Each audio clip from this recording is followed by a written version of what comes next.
यो देशमा जब जब अप्ठ्यारो पर्यो तब जनताले यो देशलाई जोगाएका छन्। यसपटक हामीलाई ऐतिहासिक जिम्मेवारी आएको छ। यो जिम्मेवारी पूरा गर्नको निमित्त सन्धिकरण तयार छ कि छैन हेर्न मात्र आएको हो। भोट मात्र आएको होइन, म हेर्न मात्र आएको हो। सन्धिकरणको पत्रिको तयार छ किनकि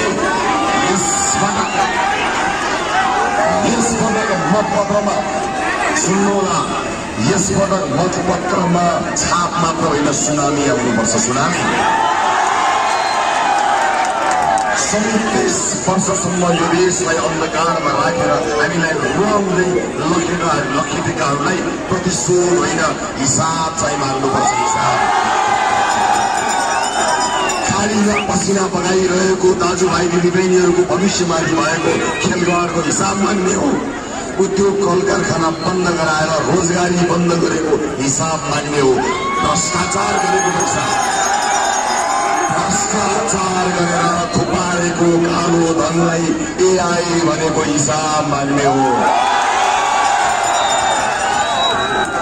थोरै अन्याय त ममाथि पनि परेको छ, थोरै अन्यायमा त थोरै कालकोठरीमा म पनि परेको हुँ।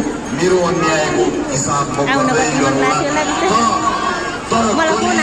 भाइबहिनीहरूलाई केटाकेटीहरूलाई छाती र टाउकोमा ताकेर गोली हानेको हिसाब माग्ने हो।